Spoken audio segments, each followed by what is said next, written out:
Clara Whitmore opened her eyes to smoke, silence, and the sharp ache of survival. The wagon train was gone, burned, scattered, forgotten by the world. Bodies lay twisted among the wreckage, and the sky bled orange behind drifting ash. She didn't scream. She couldn't. She just breathed shallow and raw. Then came the sound of hooves. One rider. He moved like shadow over stone, bare-chested, silent, red paint across his face. He didn't speak. He didn't draw a weapon. He simply offered her water. And in that moment, Clara knew. Whatever happened next, her old life had ended in fire. The prairie was quiet in a way that made the world feel hollow. Wind carried no birdsong. Only the occasional hiss of flame licking charred wood remained. Clara Whitmore lay on her side near the wreckage, arms scraped, ribs screaming with each breath. She didn't remember blacking out, just the sound of gunfire, her mother's voice shouting her name, then the crush of wagon wood folding over her like a coffin. Now she was alone. She tried to sit up and fell back, vision blurring at the edges.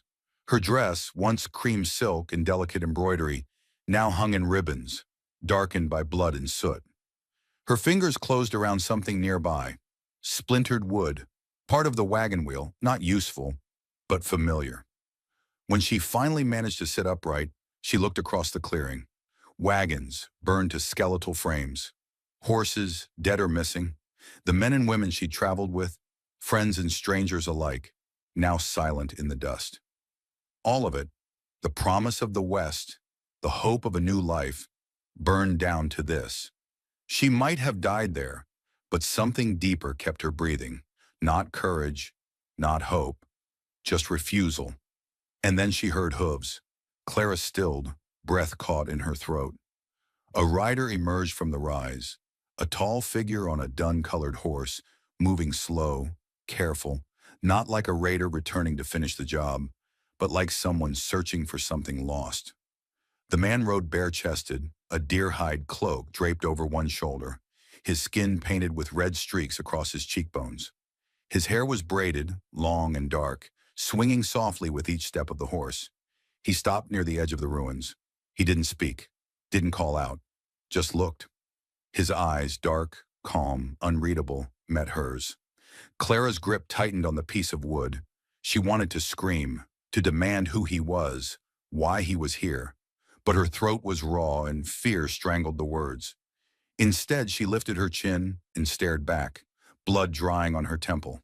He dismounted. He walked toward her slowly, deliberate and unthreatening. Clara noticed he carried no rifle, only a bow across his back and a small leather satchel slung across one hip. When he stopped a few feet away, he crouched and pulled something from his pouch, a flask. He held it out, not close enough to force, just enough to offer. Clara hesitated. Then she reached out and took it. The water hit her throat like a stone. She coughed, sputtered, then drank more. "Thank you," she rasped, voice brittle. He didn't reply, not in words, only gave a single nod. "Are you Lakota?" she asked. Another pause, then again, a single nod. Are you going to kill me?" He looked at her a moment, long and steady, then finally his voice, low, rough, shaped like something scraped from stone. "No!" She almost wept.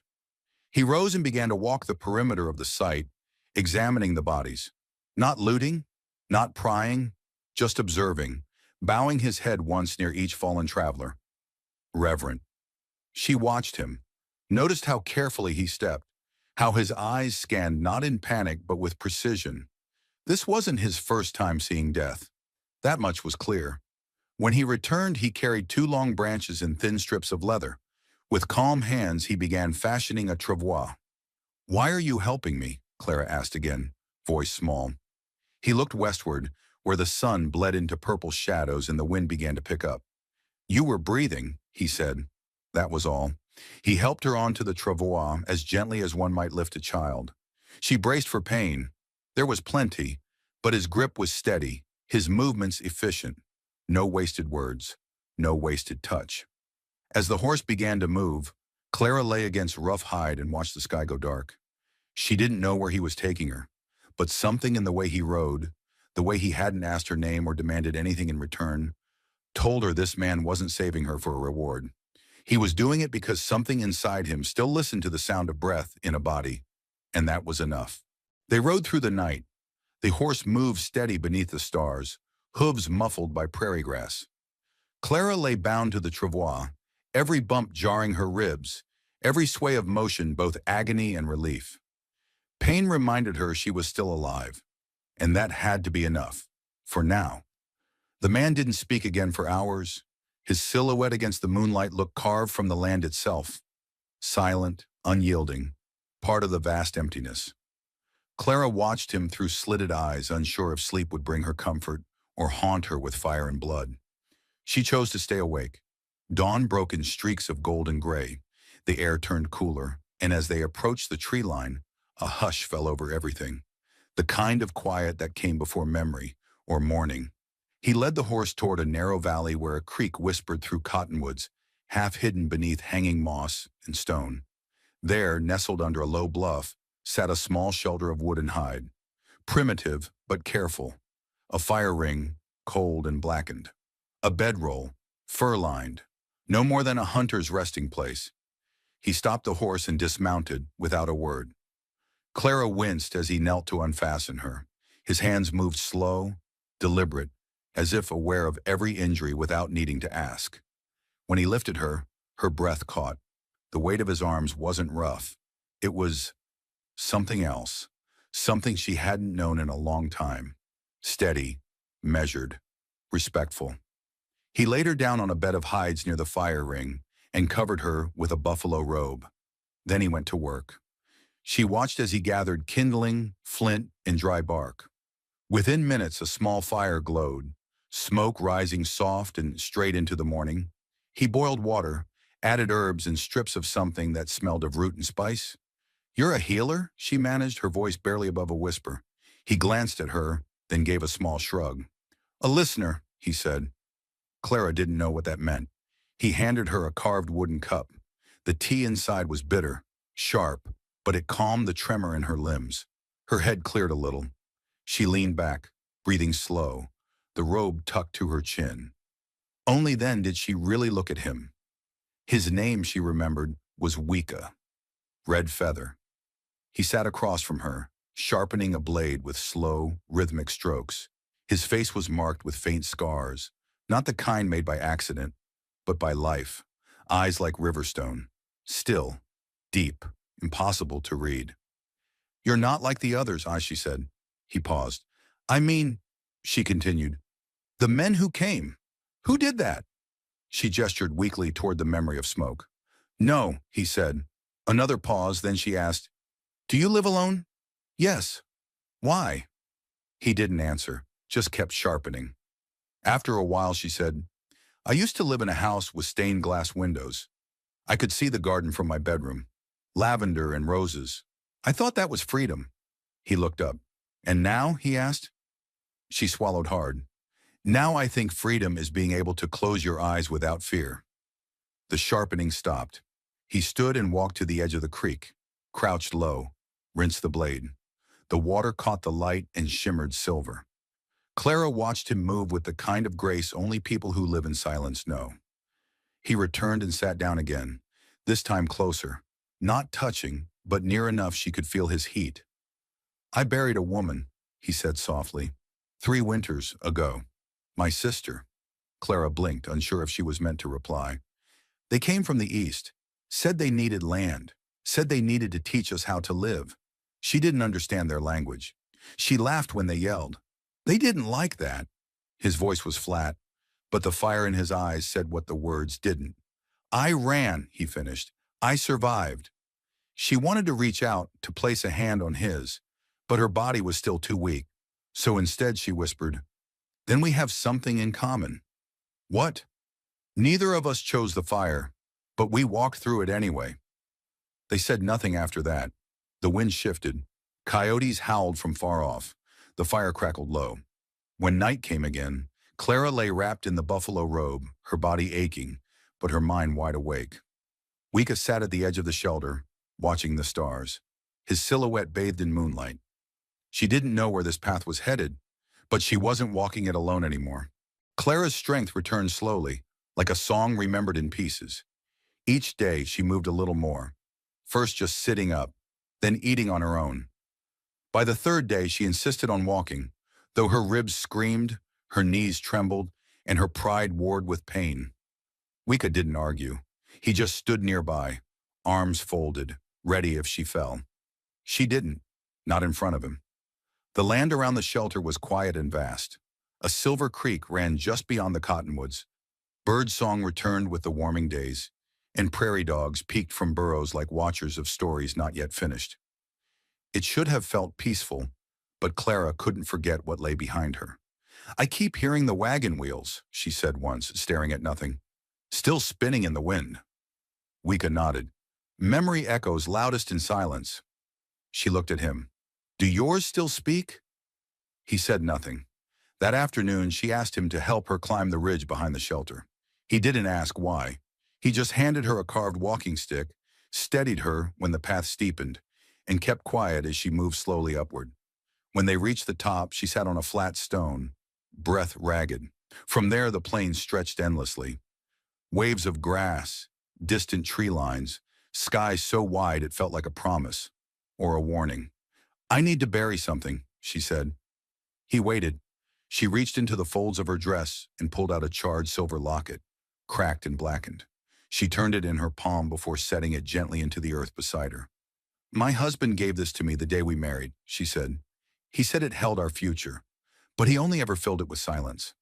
She dug a shallow hole with her fingers, placed the locket inside, and covered it with dirt and a flat stone. "Goodbye, Arthur," she whispered. Wika didn't ask who Arthur was. He just placed a single feather from his braid atop the stone and stepped back. On the way down the ridge, she asked, "Why help me?" He walked in silence for several steps before answering, "You were alive." "That's not a reason." His eyes met hers. "It's enough." They returned to camp as twilight painted the trees in purple and ash. She sat by the fire, the flute in her lap, untouched. He busied himself with setting traps, checking the sky. He was always in motion, yet never in a hurry. "Do you ever stop?" she asked. He raised an eyebrow. "Running, watching, preparing." Wika shrugged. "The world doesn't pause. I learned not to expect it to." She leaned forward, voice quieter. "What would you do if it did?" He didn't answer, but for the first time she saw him hesitate. That night she played a melody on the flute, slow, searching. He sat nearby, listening, not with his ears but with his whole body, still and present. When she finished, the silence afterward felt full. "My mother taught me that," she said, "before she stopped singing." He looked at her. "Why did she stop?" he asked. "Because no one listened," Clara said. The fire crackled. A hawk cried far off. Then Wika said something unexpected. "You're not like the others." She blinked. "The others?" "The women who fear the dark but never ask why it's there." She turned the flute in her hands. "Maybe I used to be. Maybe I still am." He leaned in, not close, but enough that his voice was low and certain. "You are something becoming." A silence passed between them that felt like the turning of a page. Later, as she settled beneath the robe and the stars blinked awake one by one, Clara whispered into the night, "I don't want to be who I was." Wika's voice came from just beyond the fire's edge. "Then be something new." And in the dark she smiled, not because she was healed, but because for the first time she believed she could be. The sky broke open with rain the next morning, thin at first like a whispered apology, then harder until the trees trembled under its weight. Clara stood beneath the overhang of the shelter, watching it fall. Her shoulder still ached, her ribs still protested with every breath, but something inside her felt stronger. Not mended, not whole, but stitched together just enough to move forward. Wika returned from the woods soaked to the bone, a string of fish in one hand, a silent nod in place of a greeting. She handed him a blanket without words. He took it without thanks. That was how they existed, exchanging gestures instead of explanations. After the fire crackled back to life and steam rose from his wet clothes, Clara finally asked what had been sitting in her chest since the day she woke in the grass. "Why do you stay alone?" He glanced up, knife pausing halfway through a fish. I don't. You don't belong to a village.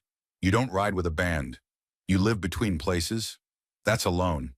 He gutted the fish, cleaned it methodically. I walk where I am not chased. And yet, she said, you saved me. Wika set the fish on a flat stone. I've lost enough to know what not to leave behind. She leaned forward, elbows on her knees. Who did you lose? He didn't speak, not for a long time. Then, a sister, a father, a woman who danced when she laughed. I'm sorry, Clara said. I buried them in fire and silence, he replied. Now I bury silence.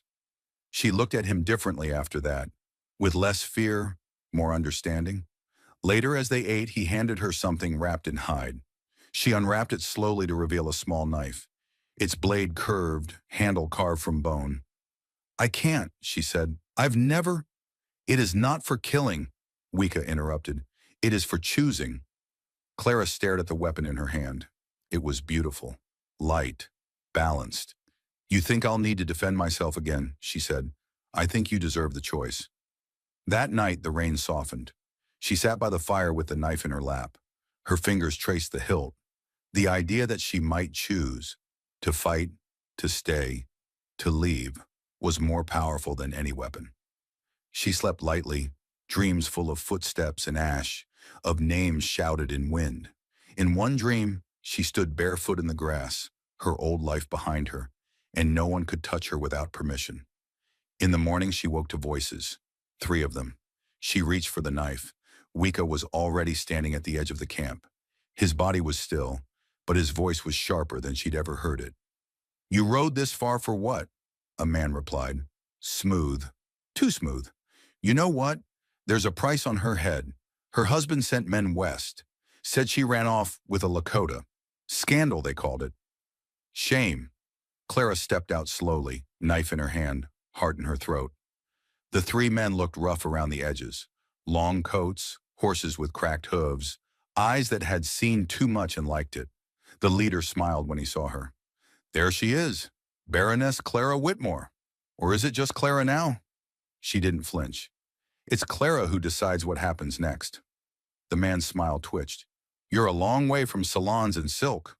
I was never made for them, she said. Wika stepped beside her. You ride away now, or you don't ride at all. The men shifted in their saddles. Guns loosened in holsters. I won't go back, Clara said louder now, and I won't be claimed. The leader looked at Wika, then at the others. She's worth gold, you know. She's worth something else, Wika replied, and you're not the men to carry it. A pause, then the leader shrugged. We'll be back. With more, he spat into the dirt and turned his horse. Clara watched until they disappeared over the ridge. When she finally spoke, her voice was low. You knew this would happen. Yes, Wika said. She looked at the knife in her hand. Then teach me to fight. He met her gaze, steady as the wind. I will. But first, you must decide what you're fighting for. Clara nodded. I already have. The fire that night burned higher than usual. She sat beside it, the blade in her lap, no longer afraid of its edge. She was not running, she was becoming. The days that followed passed like the tightening of a noose. The sun rose slower. The wind came sharper. Even the animals moved more cautiously through the woods, as if they too sensed what was coming. Clara trained with Wika in the pale light of dawn.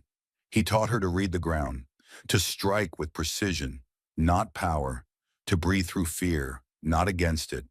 Her hands blistered, her muscles burned, but she didn't stop. She couldn't. Every bruise felt like shedding a skin she no longer needed. One morning as they sparred near the river, she faltered. Her ribs screamed and her grip weakened.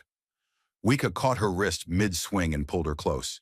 You pushed too hard, he said. Pain doesn't make you stronger. Time does. I don't have time, she snapped, pulling away. He didn't argue. Instead, he said quietly, then choose what matters most. That night, Clara sat by the fire, polishing the blade he had given her. The weight of it felt different now. Not heavy, solid, grounding. Like she finally had a voice she could hold in her hand. As she wrapped it in leather and tucked it under her sleeping roll, she heard the distant thunder of hooves. They came at dawn, as Wika said they would. 6 riders this time. The same leader rode at the front, flanked by new men, meaner, louder, less cautious. They stopped just at the edge of the camp, raising dust into the morning light. Clara stood beside Wika. Her braids were tight, her boots laced, and the knife sat ready on her belt. She didn't shake this time. The lead rider raised a hand in mock greeting. "Told you we'd be back." Wika didn't move. "And you're still not welcome." "Don't matter," the rider said. "Got a message from back east. Her husband's offering double now. Thinks she's got his secrets. Thinks she's been hiding them with savages." Clara stepped forward. "He's right." That made the rider pause. "I have secrets," she said, loud enough for the trees to hear. "But not the kind he's chasing. Secrets like how it feels to wake up without fear. Secrets like what a name is worth when you choose it yourself." She drew the knife slowly, not to threaten, but to declare. "This blade doesn't make me dangerous," she said. "What I've survived does." The rider's grin thinned. He signaled the others. One dismounted, moved forward. Wika's bow sang before the man took 3 steps, the arrow buried in the dirt at his feet. "One more step," Wika warned, "and your name is nothing but dust." The camp stirred behind them. Hopia stood tall with the other women, spears in hand. Even the children stood quiet, watching.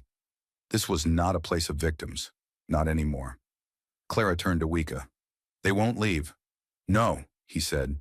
"Then we make sure they don't return." He nodded once. The leader sneered. "You'd start a war over a woman?" "She's not a war," Wika said. "She's the reason I stopped running." The leader's hand twitched near his rifle, and that's when it happened. Clara stepped forward. No hesitation, no fear. Just fire in her chest and the weight of 100 quiet nights behind her. She threw the knife. It struck the lead rider's shoulder, clean and deep. He fell backward with a cry, stunned. And in that breathless moment, the others broke. Wika loosed another arrow. The man on the left dropped with a scream. The rest turned. Cowards to the bone, they fled, dragging their wounded with them. The sound of hooves faded into the trees. Silence fell. Clara stood there, her chest rising fast, her eyes locked on the place where her blade had struck. Wika walked to her side. "You threw without fear." "No," she said. "I threw because I remembered who I am." Behind them, the village came alive, voices rising in joy and relief. Children shouted. Hopia hugged her fiercely. Wika retrieved her blade, cleaned it, and handed it back. "You claimed your name," he said. "No," she whispered. "I made a new one." That night they danced, not with music, not with steps, but with the way they leaned into each other by the fire, the way their shadows moved as one. No declarations, no promises, only presence, only choice.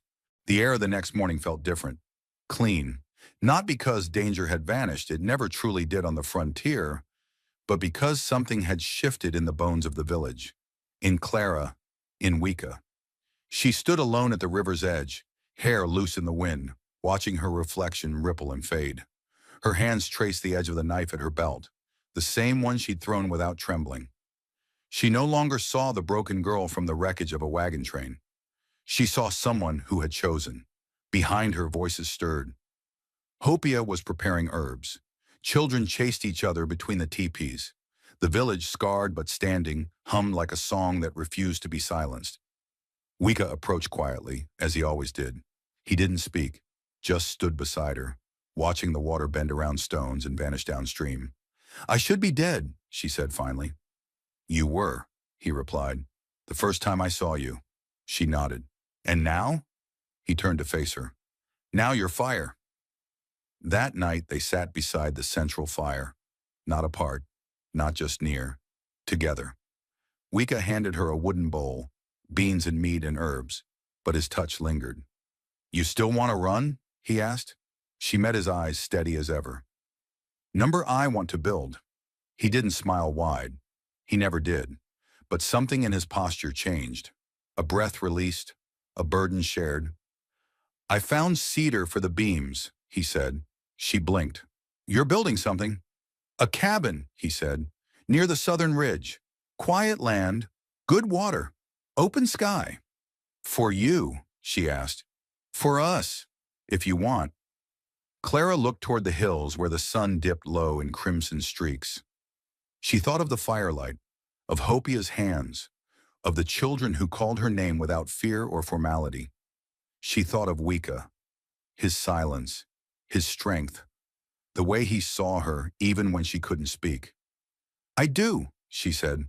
"I want it all." And so they built it. Over weeks, then months, a small home rose between two tall cottonwoods.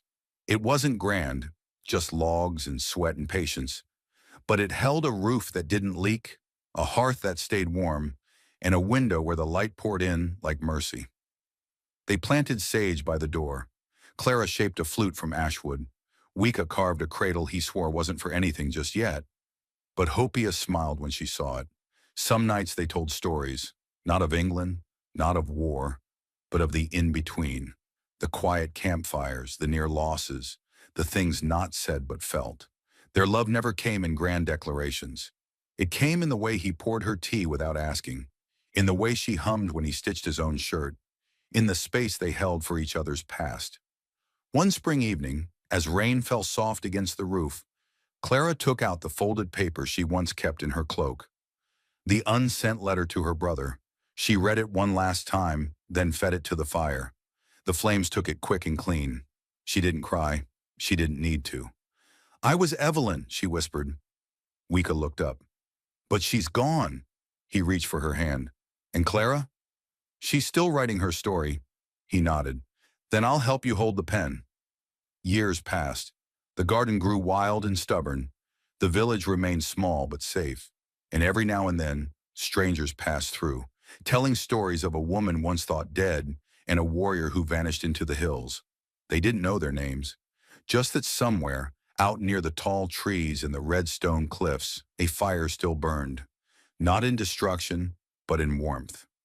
And if you listen closely, especially near dusk, you might hear a flute. You might see shadows moving hand in hand, and you might remember, we are more than where we began. We are what we choose to protect. We are what we build together. If this story stirred something in your heart, if it reminded you that healing is possible even in the wildest places, then let it linger a while.